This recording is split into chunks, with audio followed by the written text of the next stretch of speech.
Hi everyone, welcome back to Singapore Maths Academy and our 11 plus mini series. My name is Mohi and I'll be taking you through today's video. Today we're going to look at fractions and we're going to start with the basics of fractions and move on to equivalent fractions in today's video.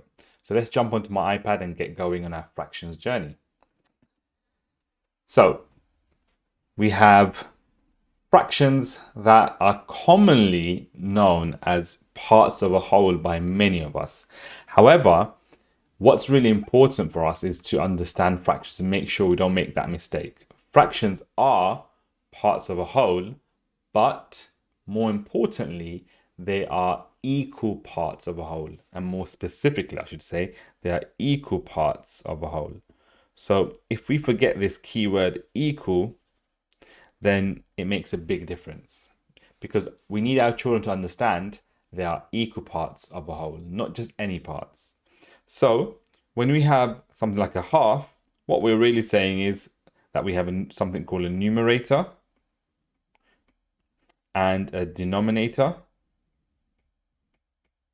And by this age, year 4, children should know what a numerator and denominator is.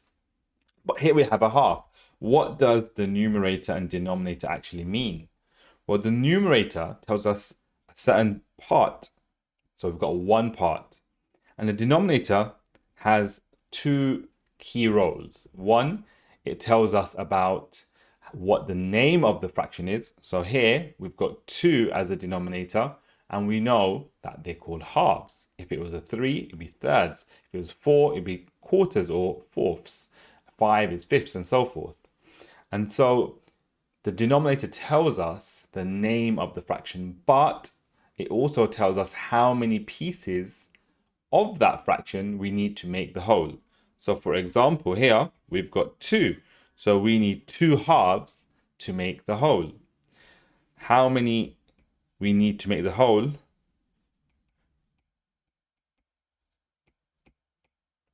is a really important concept that we have to instill in our children from an early age. So here we've got half. We need 2 halves to make a whole. If it was fifths, we need 5 fifths to make a whole. If children realize that really quickly, then what you'll find is their understanding of fractions is really impressive.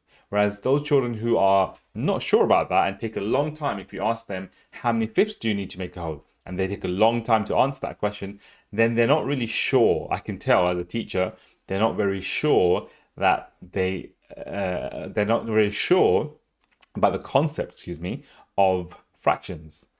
So they're not sure of themselves really about fractions. So denominator has 2 key functions. 1, it names the fraction, and 2, it tells us how many we need to make a whole. So let's jump on to equivalent fractions because that's some of the basics of fractions that we go through in more detail with our children. But equivalent fractions are a really important part of fractions that help us all across, whether it's multiplication, division, addition, subtraction, mixed numbers, and so forth. So much is really needed for equivalent fractions. If we don't have equivalent fractions, then we're going to miss out on so many chunks of fractions that we really won't understand very well if our equivalent fractions knowledge isn't there. So what is equivalent fractions? So let's have a look at this, class. I've got this square or rectangle. Here we are, rectangle. And I can show you that if I split this in half, then I'll have something like this. I've got 2 halves here. Can you see that, class? 2 halves. This is a half and this is a half. However, can I have the same amount, like a half? Can I have the same amount but with different number of pieces? So here, a half is just 1 piece. You can see this, but I want to highlight this around it. Half is just 1 out of 2 pieces. How can I have more than 1 piece but the same amount? How can I have a half? How can I have this half but more than just 1 piece? I can cut the pieces into smaller pieces. smaller equal pieces, right? Now I can see that half is the same. This half is exactly the same as two pieces. But these two pieces are called something else, right? They're not going to be called halves. One half is not equal to two halves. So what is that piece called? I have to check how many pieces do I need to make the whole. I've got 1, 2, 3, 4 equal pieces to make the whole. So this is going to be called a quarter. And I've got another quarter here, and I've got 4 quarters. So remember what we talked about? How many quarters we need to make the whole? I've got 4 quarters to make the whole. And so I can see that a half is 2 of those quarters. 2 quarters makes a half. So 2 quarters is equivalent to, is the same as, right? A half. 2 quarters is equal to a half. Can we have a look at another example? What about if it's a different fraction? Let's say we have something like this. I've got something like this, thirds, right? I've got some thirds here. I've got 1/3 here. And I want you to think about how I can make 1/3. This is 1/3. Why is it 1/3? Because it's 1 out of 3 equal pieces that make the whole. So I've got 1/3. I want to make an equivalent fraction from a third. How can I do that? I can split the thirds into smaller pieces, smaller equal pieces. Now I've got 6 pieces altogether. This 6 pieces makes a whole. Each piece is going to be a 6th because there are 6 equal pieces that make the whole. And so I can see that a third is equal to 2/6. And so this is another equivalent fraction. 2/6 is equivalent to a third. Can you see that equivalent fractions are not that bad, right? They're not that scary. We can actually draw a picture of any fraction we want. The smaller the denominator, the easier it is to draw the fraction. But let's say we've got something like 8ths.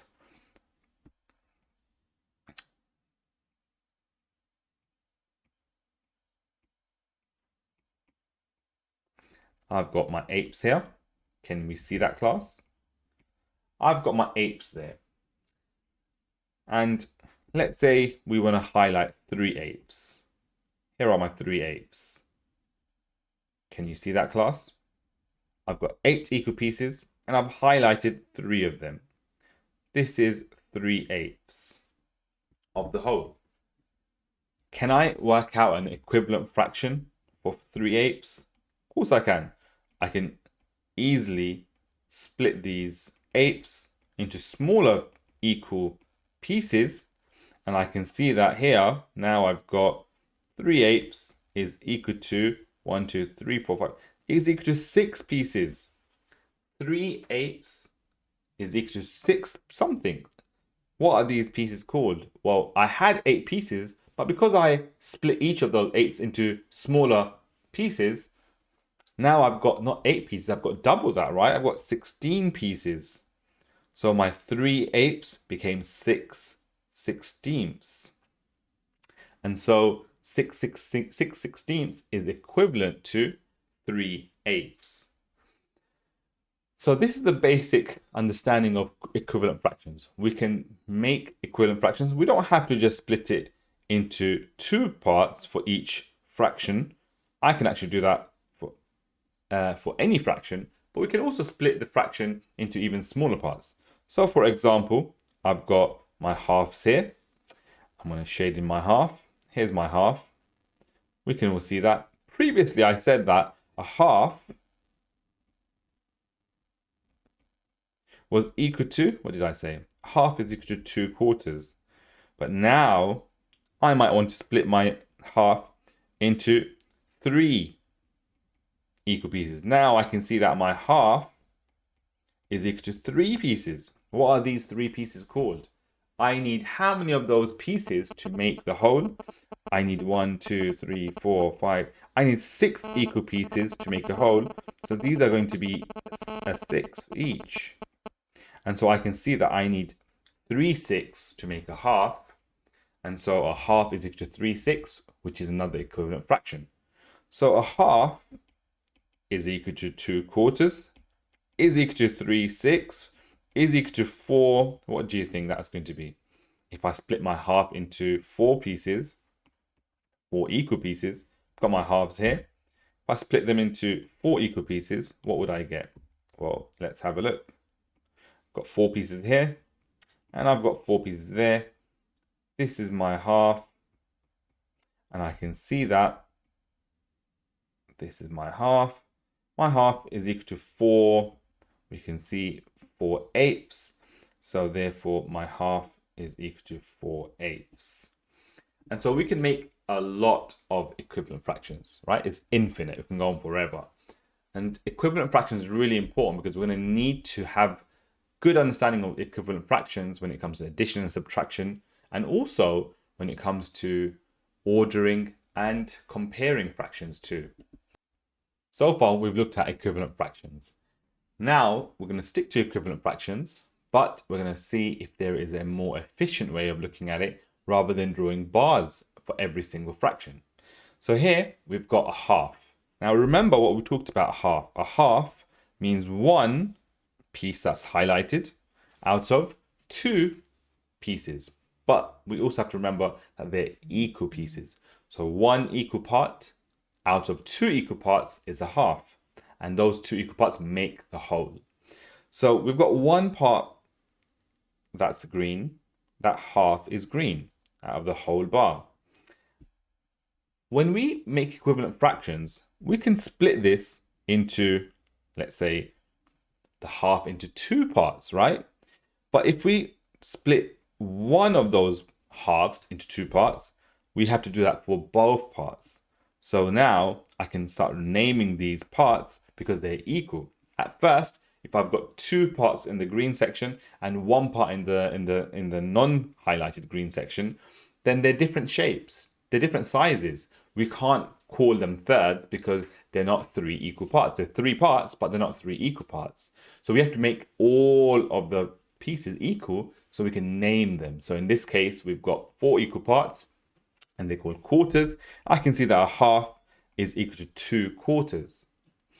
Now, what we did was we had one part, we split into 2, right? And so we doubled the number of parts. They're smaller parts, but we doubled the number of equal parts there.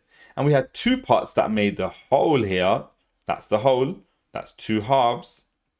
And those 2 halves, we had to also split those 2 halves into equal parts. And therefore, we doubled that into 4 smaller parts that make the whole.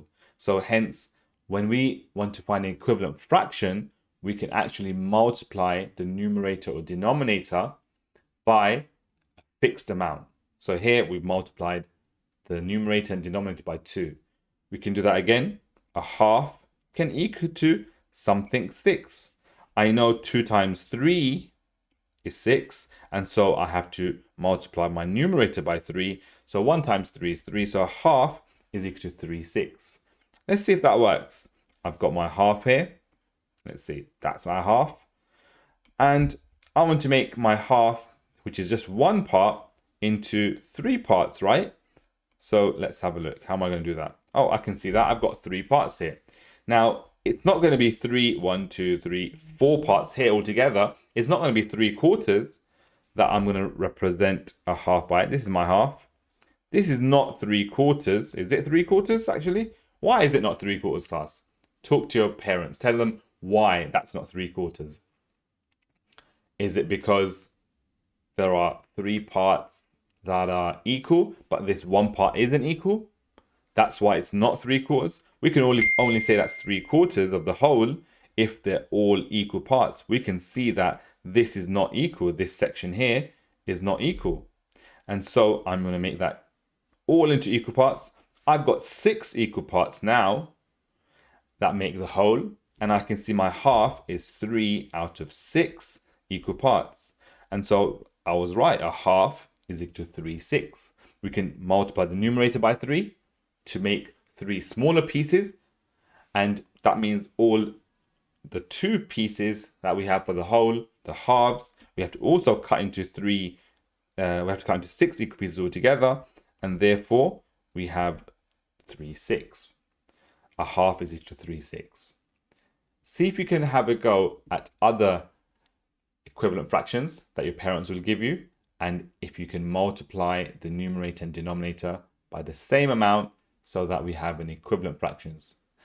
If you can also draw a bar to represent the first amount, so in this case a half, draw the half out and then show your parents an equivalent fraction for a half that is different to a half. So a half, in this case 3 equals to 3/6. Can you figure out another fraction and find its equivalent as well? Have a go and let me know how you get on in the comment section.